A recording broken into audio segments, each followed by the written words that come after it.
Graça e paz, meus irmãos. Abramos a palavra de Deus em Tiago, capítulo 1, versos 2 a 4 e leiamos também dos versos 12 a 15. O título da nossa mensagem é Tentação, um convite para pecar, provação, um teste à nossa fé. Tentação, um convite para pecar, provação, um teste à nossa fé. Tiago, capítulo 1, versos 2 a 4 e 12 a 15.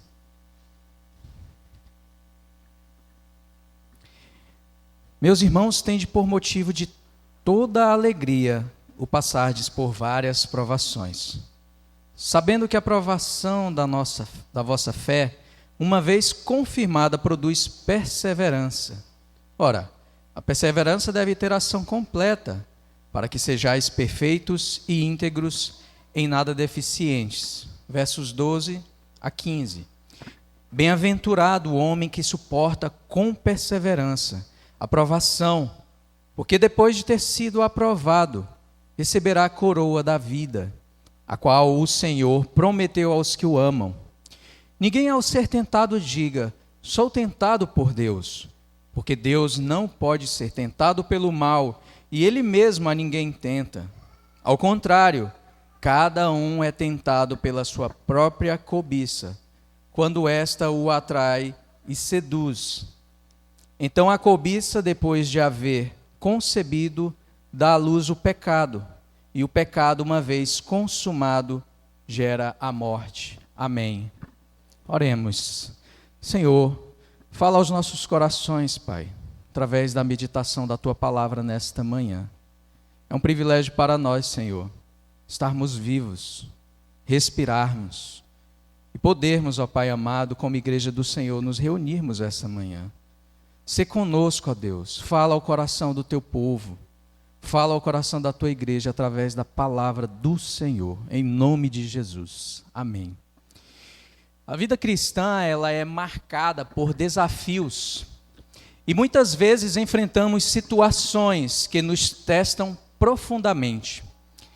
Embora no original grego a mesma palavra bíblica seja traduzida, ora por tentação, ora por provação, a Bíblia ela distingue claramente entre tentação e provação, a partir do contexto e da perspectiva do evento. Em outras palavras, o mesmo evento ele pode ser tanto uma tentação quanto uma provação. O mundo, a nossa carne e o diabo nos tentam, mas Deus, pelo mesmo evento, ele nos prova. Qual a diferença? Enquanto a tentação é um convite ao pecado, da parte do mundo, de Satanás e da nossa própria carne, a provação é um teste da nossa fé, vindo de Deus para fortalecer o nosso caráter. Hoje vamos explorar essas duas realidades sob a luz da palavra de Deus, compreendendo suas origens, propósitos e como Cristo nos capacita a vencer. Mas antes eu queria falar quem era Tiago, quem era o autor dessa carta. O autor da epístola de Tiago é tradicionalmente identificado como Tiago, o irmão de Jesus. Nós vemos em Mateus 13:55, Marcos 6:3. E também ele é conhecido como Tiago, o justo. Inicialmente ele não acreditava em Jesus como Messias, como vemos em João 7:5. Mas após a ressurreição de Cristo, ele teve um encontro transformador com ele, como vemos em 1 Coríntios 15:7. Tiago ele tornou-se um dos líderes mais importantes da igreja primitiva em Jerusalém, como nós vemos em Atos 15:13 e em Gálatas 2:9. Tiago era conhecido por sua piedade e compromisso com a oração, o que lhe rendeu o título de justo. Ele tinha um profundo zelo por manter a fé cristã ancorada na prática e na moralidade bíblica, especialmente em um contexto em que a igreja enfrentava perseguições e desafios culturais. Esse era Tiago. Mas essa carta ela tem um propósito. E qual é o propósito da carta de Tiago? O primeiro propósito é fortalecer a fé em tempos de dificuldades. A carta ela foi escrita para cristãos judeus dispersos. Quando se fala lá em Tiago 1:1, as 12 tribos da dispersão. Provavelmente devido à perseguição que os forçou a fugir de Jerusalém. Tiago ele visava encorajar esses crentes a manterem a sua fé em meio às provações, permanecendo firmes e perseverantes. Um outro propósito da carta de Tiago é combater a hipocrisia religiosa. Tiago ele enfatiza a necessidade de uma fé genuína, que se manifesta em obras, como vemos no capítulo 2 aí da carta de Tiago, nos versos 14 a 26. Ele confronta a falsa segurança de uma fé apenas intelectual e chama os cristãos a viverem de forma consistente com o Evangelho.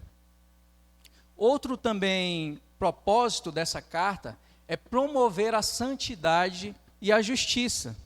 A carta exorta os crentes a resistirem à tentação, a rejeitarem o mundanismo e buscarem uma vida de sabedoria e santidade. Então esses são os propósitos desta carta, mas ela também tem um contexto. Esse texto ele tem um contexto que nós devemos entender. Primeiro, um contexto histórico. A igreja ela estava passando por severas provações, incluindo perseguições e também dificuldades econômicas. Esses desafios poderiam levar ao desânimo e até a tentação de abandonar a fé. Também tem um contexto teológico. Tiago ele ensina que Deus usa as provações para moldar o caráter dos crentes, mas deixa claro que as tentações ao pecado não vêm de Deus, e sim da própria inclinação pecaminosa humana. Mas ele não ignora o papel de Satanás em nossas tentações, como nós podemos ver em Tiago 4, verso 7, que diz: sujeitai-vos, portanto, a Deus, mas resisti ao diabo, e ele fugirá de vós. Tiago ele também reforça que a perseverança em meio às provações traz uma recompensa eterna. Qual é essa recompensa? No verso 12 ele fala: a coroa da vida. Qual é a mensagem central desse texto? Embora ele utilize a mesma palavra no original, Tiago faz uma distinção entre provações, que são instrumentos de Deus para testar e fortalecer a nossa fé, e tentações, que vêm de nossos próprios desejos e levam ao pecado. A ideia é ajudar os crentes a discernir a origem dos desafios que enfrentam e responderem de forma apropriada, confiando em Deus e resistindo ao pecado. Então, resumindo, Tiago ele escreveu para uma igreja que estava sofrendo perseguição, exortando os cristãos também a perseverarem na fé e a viverem de forma coerente com o Evangelho. Ele apresenta um chamado à santidade, explicando que as provações são oportunidades para o crescimento espiritual, enquanto as tentações devem ser combatidas com firmeza. Em ambas as situações, meus irmãos, Deus está presente para sustentar os crentes. Então, entendendo um pouco sobre o seu autor, como vimos, o propósito da carta, o contexto do texto, nós adentraremos agora aos pontos da nossa mensagem. E o primeiro ponto que eu quero trazer aos irmãos é a natureza da tentação. Tiago 1,13 diz: ninguém ao ser tentado diga, sou tentado por Deus, porque Deus não pode ser tentado pelo mal, e Ele mesmo a ninguém tenta. Tiago aborda a tentação de forma direta e ele esclarece conceitos importantes sobre a sua origem, a progressão e a consequência, ou as consequências. Então vamos aprofundar aqui cada aspecto. Primeiro, a origem da tentação. Nós temos que ter em mente que essa tentação é bem clara, não vem de Deus. A tentação, ela não vem de Deus. Tiago, ele enfatiza que Deus não tenta a ninguém. A santidade de Deus é incompatível com o mal. Ele é perfeito, justo e puro, como vemos em Abacuque 1:13. Incapaz de incitar ao pecado. Então a tentação é fruto de outra fonte, os próprios desejos desordenados da natureza humana. Outro ponto também da origem da tentação é que ela vem do coração do homem. Tiago diz que cada um é atraído e seduzido por sua própria cobiça, como vemos no verso 14. A cobiça é um desejo ardente e egocêntrico, que nasce da carne, a parte de nossa humanidade inclinada ao pecado, como vemos em Romanos 7, de 18 a 23. Isso não envolve apenas os desejos que em si mesmos são pecaminosos, como o desejo pela mulher estranha, ou o desejo de furtar. Também envolve desejos por coisas que em si mesmos são lícitas. Pois quando o desejo por algo lícito e justo se torna maior que o nosso amor a Deus e ao próximo, é a cobiça. É cobiça. Quando não me sinto agradecido e contente pelo que eu tenho, ou quando sinto inveja daqueles que têm o que eu não tenho, estou cobiçando. F.F. Bruce nos diz que a cobiça não passa de idolatria. Pode ser um desejo ilícito também, pode ser um desejo lícito em si, mas de tão egocêntrico, intensidade que usurpa o lugar que somente Deus deve ocupar na alma humana, fala Bruce. Embora Satanás seja descrito como tentador na Bíblia, como vemos em Mateus 4:3, 1 Tessalonicenses 3:5, ele só pode explorar os desejos pecaminosos já existentes no nosso coração. Então nós temos alguns exemplos bíblicos. Nós vemos Eva no jardim do Éden, lá em Gênesis 3, de 1 a 6. A serpente apresentou a tentação, mas a atração veio do desejo de Eva de ser como Deus. Nós temos também Judas Iscariotes, lá em João 13:2. Satanás entrou em Judas, mas foi o amor pelo dinheiro que abriu a porta. Então, essa é a natureza da tentação. Ainda dentro da natureza da tentação, nós temos a progressão da tentação. Tiago, ele descreve a tentação como um processo que ocorre em etapas claras. Primeiro, atração e sedução. O desejo age como isca, atraindo e seduzindo a pessoa. A palavra grega usada para atraído tem conotação de caça e pesca, como se o desejo fosse um anzol que prende a pessoa em uma armadilha. Já a palavra grega para seduzir traz a figura de uma mulher leviana, uma prostituta, que procura seduzir os simples. Também outra progressão da tentação, logo depois da atração e sedução, vem a concepção do pecado. Quando o desejo não é resistido, ele concebe o pecado. E aqui Tiago usa uma metáfora de gravidez. O desejo pecaminoso dá origem a um filho, o pecado. Essa concepção ocorre na mente e no coração, como vemos em Mateus 5:28, quando a pessoa decide alimentar pensamentos pecaminosos. Também tem, logo em seguida, o nascimento do pecado e morte espiritual. O pecado, quando amadurecido, ele produz morte. A morte mencionada por Tiago refere-se à separação de Deus, em Romanos 6, 23, vemos isso. E quando alguém vive em pecado deliberado, isso resulta em distanciamento espiritual, emocional e eventualmente eterno. Também ainda dentro da natureza da tentação, a sedução do desejo, como a tentação funciona. Tiago utiliza palavras e imagens que mostram o caráter enganoso da tentação. Então, por exemplo, tem a palavra ilusão. O desejo promete satisfação, mas não cumpre. Ele é uma fraude espiritual que leva à ruína. Provérbios 14, 12 fala. Também outra, a desobediência deliberada. A tentação não é pecado em si, e fique claro, mas ceder a ela é. Porém, a cobiça é o primeiro pecado nessa cadeia.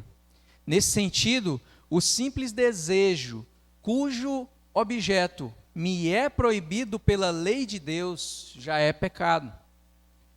É aqui que devemos mortificá-lo, pois é neste momento que ocorre a escolha de desobedecer a Deus por meio das nossas ações. Jesus, ele foi tentado em todas as coisas, mas nunca pecou. Nós vemos isso em Hebreus 4,15, mostrando que a vitória é possível para a pessoa regenerada. E também mais um ponto dentro ainda do ponto da natureza da tentação. Alguns exemplos práticos da progressão do pecado. Nós vemos, por exemplo, o exemplo de Davi e Batseba, lá em 2 Samuel, capítulo 11. Houve a atração. Davi viu o quê? Batseba.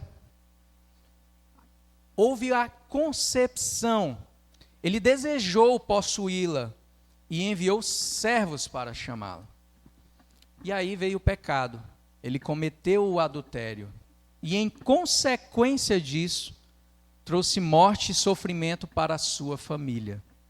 Nós temos também o exemplo de Ananias e Safira, lá em Atos 5, do capítulo 5, versos 1 a 11. Houve o desejo. Qual foi o desejo? Eles quiseram parecer generosos diante da igreja, mas manter parte do dinheiro. Houve a concepção. Eles mentiram ao Espírito Santo. E houve o pecado. Seu engano levou o quê? A morte física de ambos, como julgamento direto de Deus. E como resistir, então, à tentação dentro desse ponto da natureza da tentação? Primeiro, é reconhecer a fonte da tentação. Entenda que ela vem do coração humano e não de Deus. Isso ajuda a parar de culpar Deus ou circunstâncias externas. Ela está dentro de nós. Segundo, confessar os desejos pecaminosos. Nós temos que trazer à luz diante de Deus esses nossos desejos. Quando nós confessamos, nós recebemos o perdão e força para resistir. 1 João 1,9 fala isso. Também devemos buscar a palavra e a oração. O crente ele não pode deixar de buscar a palavra e a oração. Assim como Jesus usou a palavra para resistir a Satanás no deserto, lá em Mateus 4, também devemos fazer o mesmo.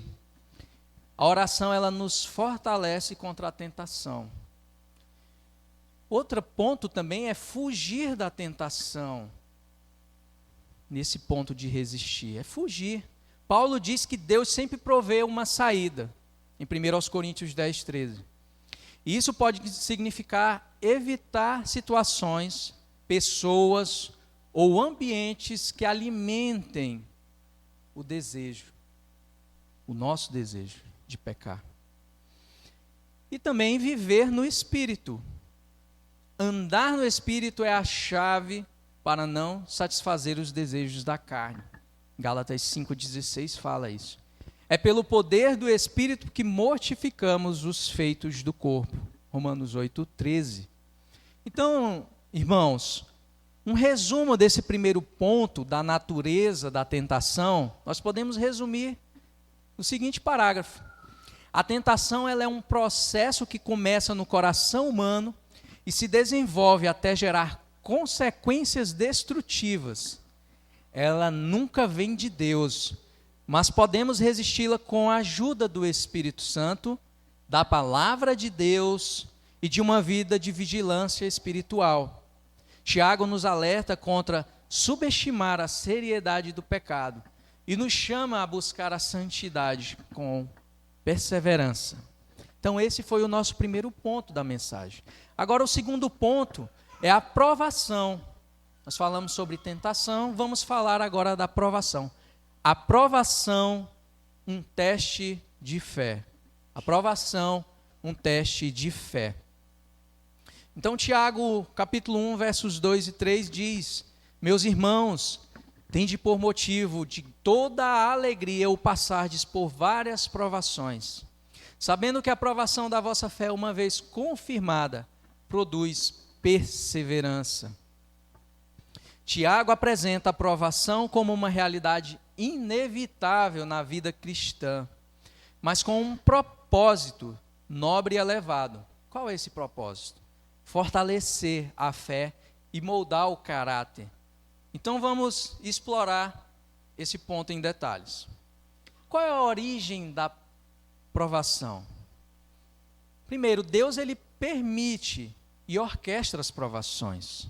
Diferente da tentação, a provação tem origem em Deus, ou é permitida por Ele, sempre visando ao bem dos cristãos, como vemos em Romanos 8, 28. Enquanto Satanás ele nos convida a pecar, Deus, pelo mesmo evento, usa as provações para nos refinar, assim como o ouro é purificado pelo fogo. A provação, temos que entender também que ela não é um castigo. Não devemos confundir provação com punição. Enquanto o castigo ele é um resultado da desobediência, a provação é um instrumento de crescimento. Então nós temos alguns exemplos na palavra de Deus. Sei que os irmãos lembram de Jó. Jó ele sofreu provações permitidas por Deus. Quando lemos a palavra, nós vemos isso, Deus permitindo, para demonstrar o quê? A sua fidelidade.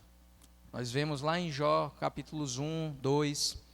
Também Abraão ele foi provado para demonstrar a sua fé. Nós temos lá em Gênesis 22, de 1 a 14. Então, nós temos essa origem da provação. Nós temos também o propósito da provação. Qual é o propósito, então, da provação? Fortalecer a fé, é um ponto. As provações elas são descritas como um teste da fé. E este teste não é para Deus descobrir algo sobre nós, mas para revelar e fortalecer nossa fé. Assim como os músculos crescem sob esforço, a fé cresce quando enfrentamos desafios e confiamos em Deus. Então, nós fortalecemos a fé. Ela também, o propósito da provação é o propósito de produzir perseverança. Perseverança é a capacidade de suportar e continuar firmes, mesmo em meio às dificuldades. Tiago enfatiza que a perseverança nos aperfeiçoa e produz integridade, como vemos no verso 4 do capítulo que lemos. Tiago, então, ele sugere que a provação não é um fim em si mesmo, mas um meio para produzir resistência espiritual. E aí nós temos na Bíblia exemplos. Nós temos o exemplo de Paulo. Paulo ele perseverou diante de espinhos na carne, confiado na graça de Deus. Lá em 2 Coríntios 12, 9, vemos isso. Também os apóstolos, eles perseveraram na pregação do evangelho, mesmo sob perseguição. Cristo é o nosso exemplo perfeito. Ele perseverou em fazer a vontade do Pai, mesmo que tenha sido tentado a recuar. Também o propósito da provação, ela é de conduzir à maturidade. Tiago diz que a perseverança leva à maturidade espiritual, ou seja, a completude e plenitude em Cristo. No verso 4. Deus deseja nos moldar à imagem de Cristo. E as provações, elas são ferramentas para esse propósito. Então, nós temos também, dentro desse ponto da aprovação, um teste de fé, a resposta correta às provações. Qual é a resposta correta que nós devemos ter como cristãos às provações? Primeiro, a alegria em meio às dificuldades. Tiago instrui os cristãos a considerarem as provações como motivo de alegria. Isso não significa negar dor, mas enxergar além dela, focando no que Deus está realizando. Exemplos bíblicos. Nós temos Paulo e Silas, que cantaram louvores na prisão, mesmo em sofrimento. Lá em Atos 16, 25, temos esse relato. Nosso Senhor Jesus, pela alegria que lhe estava proposta, suportou a cruz. Em Hebreus 12, 2 vemos isso. Nós também temos uma outra resposta correta às provações. É a submissão à vontade de Deus. Em meio à provação, nós devemos buscar a sabedoria de Deus para entender como Ele quer nos transformar. Nós vemos aí em Tiago 5. A submissão significa confiar que Ele está no controle e sabe o que é melhor para nós. Também, outra resposta correta é a confiança na fidelidade de Deus. Deus nunca nos deixa sozinhos nas provações. Ele é fiel para nos sustentar e nos dar vitória. 1 Coríntios 10, 13, vemos isso. Ainda dentro do ponto da aprovação, teste de fé, as provações que produziram transformação, e aí nós temos exemplos claros na Bíblia. Nós temos o exemplo, por exemplo, de Abraão e Isaque, lá em Gênesis 22. Deus pediu que Abraão sacrificasse o seu filho.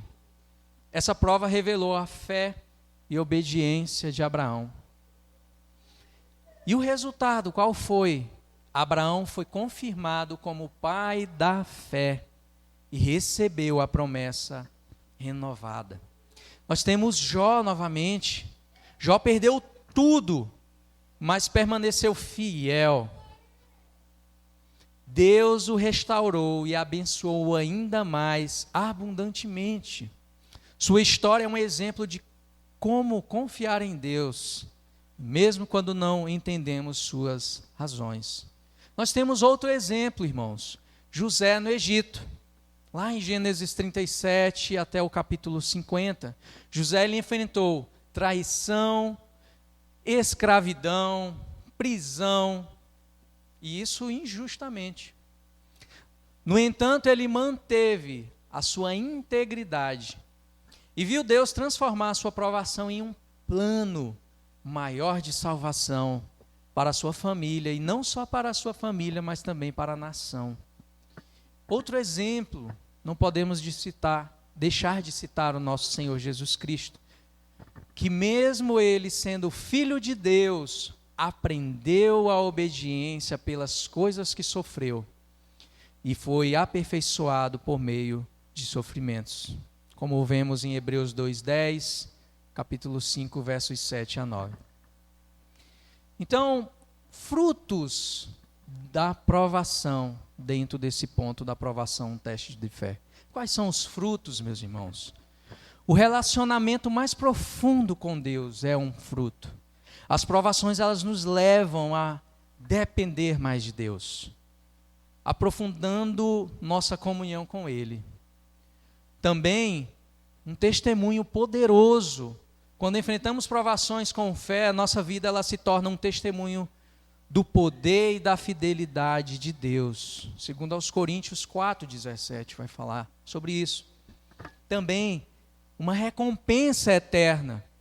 Tiago, aí no verso 12 do capítulo 1, ele promete a coroa da vida para aqueles que perseveram. Essa é uma recompensa celestial dada aos fiéis que permanecem firmes até o fim. E nós vemos isso lá em Apocalipse 2, verso 10. Então, se podemos resumir em um parágrafo esse ponto 2 da aprovação, um teste da fé, se resume da seguinte forma: as provações, elas não são fáceis, mas são essenciais para nosso crescimento espiritual. Elas vêm de Deus com o propósito de fortalecer a nossa fé, produzir perseverança e nos levar à maturidade em Cristo. A nossa resposta ela deve ser de alegria, confiança e submissão, sabendo que Deus está trabalhando para o nosso bem e para a sua glória. Quando enfrentamos provações com fé, experimentamos a presença de Deus de forma mais profunda e somos preparados para receber a recompensa eterna. E aí vem o terceiro ponto da nossa mensagem: Cristo, o nosso modelo e socorro nas tentações e provações. Cristo, nosso modelo e socorro nas tentações e provações. Cristo, ele foi tentado, mas sem pecar, como vemos em Hebreus 4,15. Jesus, ele enfrentou as tentações no deserto, lá em Mateus 4, de 1 a 11, temos o relato. Ele nos ensina que a palavra de Deus é a nossa maior arma contra o inimigo. Ele venceu, mostrando que com a ajuda do Espírito Santo também podemos vencer. Cristo também, ele foi provado e obedeceu até a morte de cruz. No Getsêmani, Jesus mostrou como responder às provações. E como ele fez isso? Ele fez em oração, submissão à vontade do Pai e fé na vitória final. Cristo também é a nossa ajuda presente. Ele intercede por nós e nos dá força em momentos de fraqueza, como vemos em Hebreus 7, 25 e 2 aos Coríntios 12, 9. O quarto ponto que eu quero trazer à amada igreja é que como vencer tentações e perseverar nas provações. Como vencer tentações e perseverar nas provações. Então, como é que eu venço a tentação? Eu venço em vigilância e oração. Mateus 26, 41. Esteja atento, irmãos, às áreas vulneráveis da sua vida. Também eu venço a tentação fugindo do pecado. 1 aos Coríntios 10, 13 fala isso. Deus, ele sempre provê uma saída. Deus, ele sempre vai prover uma saída. Também venço a tentação renovando a minha mente. Romanos 12, 2. Renovando a mente. Alimente-se da palavra de Deus e cultive pensamentos santos. Perseverar nas provações. Nós vimos como vencer as tentações e perseverar nas provações. Esse é o ponto. Vencer a tentação, nós vimos que é em vigilância e oração, é fugir do pecado, é renovar a mente, mas nós perseveramos nas provações. E como nós fazemos isso? Primeiro, nós temos que nos alegrar na esperança. Romanos 5, 3, versos 3 a 5 fala isso. Lembre-se de que a provação ela tem um propósito, e esse propósito, irmãos, é eterno. Também, perseverar nas provações é confiar na sabedoria de Deus. Isaías 55, 8, 9. Ele é bom, mesmo quando não entendemos os seus planos. Muitas vezes, irmãos, não conhecemos, não entendemos os planos de Deus para as nossas provações. Mas nós devemos perseverar também confiando na soberania do nosso Deus. E não só isso, nós temos que olhar para o prêmio. Tiago 1,12 fala: bem-aventurado o homem que suporta com perseverança a provação, porque depois de ter sido aprovado, receberá a coroa da vida, a qual o Senhor prometeu aos que o amam. Então nós devemos olhar para o prêmio, a coroa da vida. O Senhor, Ele nos promete para aqueles que estão fiéis nos seus caminhos, que perseveram, que fogem da tentação, que fogem do pecado. Devemos, meus irmãos, todos os dias fugir e perseverar. Isso é uma marca do crente. Nós temos que todos os dias fazer a vontade do nosso Deus. E para concluir essa meditação nesta manhã, João Calvino, ele destaca que as provações, elas são instrumentos pelos quais Deus molda e purifica os seus filhos. Ele interpreta a exortação à alegria nas provações como um chamado a enxergar a mão de Deus agindo para o bem, mesmo em meio às adversidades. Também Charles Spurgeon argumenta que a tentação revela a nossa necessidade de um Salvador, enquanto a provação aprofunda nossa confiança em Deus. Tentações e provações, portanto, são realidades inevitáveis à vida do cristão, na nossa jornada cristã. A tentação, ela busca nos afastar de Deus, enquanto a provação, ela visa nos aproximar dele. Em ambas encontramos em Cristo o exemplo perfeito e a força para vencer. Que possamos, irmãos queridos, enfrentar cada desafio com a certeza de que maior é o que está em nós do que aquele que está no mundo, como vemos em 1 João 4,4. Então, se você tem lutado contra tentações, ou se sente fraco diante de provações, lembre-se, Cristo está sempre ao seu lado, ao meu lado, ao nosso lado. Entregue as suas lutas a Ele, confie no seu poder e descanse em sua graça. Faça isso, peça a Deus para fortalecer a sua fé e conduzi-lo em vitória. É só o Senhor Jesus Cristo que pode fazer isso. É só o Senhor Jesus Cristo que pode nos dar força em meio às nossas dificuldades. E o crente verdadeiro, ele vai buscar pelos meios de graça, pela palavra, pela oração, pela comunhão dos santos. Se nós deixarmos tudo isso, nós certamente tropeçaremos.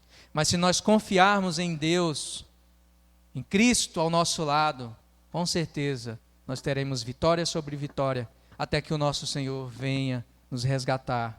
Amém.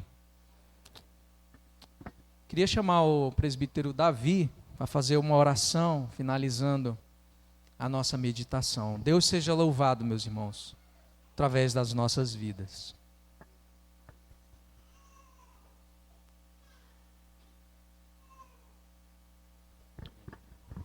Oremos, irmãos. Senhor nosso Deus e Pai, se através dessa mensagem, Senhor Deus, vinda do alto, o Senhor tivesse apenas pelo Teu servo exposto o problema, daqui sairíamos frustrados, ó Pai, porque já somos limitados pelo pecado quanto às nossas ações. Imagina quando um problema é apresentado e a solução não. Mas louvado seja o Teu santo e bendito nome, porque com o problema apresentado, o Senhor trouxe a solução para eles. E a solução é Cristo Jesus. E a sua santa instrução nas sagradas letras. Ele que é a própria palavra encarnada. Senhor Deus, então, o que ouvimos aqui, possamos guardar no coração, ruminar em nosso coração, remoê-la ao longo da semana, entendendo o Teu senhorio e entendendo a nossa limitação, porque somos miseráveis pecadores, Pai, e o Senhor é santo, santo, santo. Confiados que o Senhor há de nos ajudar nessa demanda, Senhor Deus. Nós então, nesse momento, te oramos e te agradecemos em nome daquele que foi manifestado na carne, que foi justificado em espírito, contemplado por anjos, pregado entre os gentios, crido no mundo e recebido na glória, a saber, o nosso Senhor Jesus Cristo, cujo doce e precioso nome nesse momento, nós como congregação aqui em Tancredo Neves, reunidos em teu nome, oramos dizendo, amém.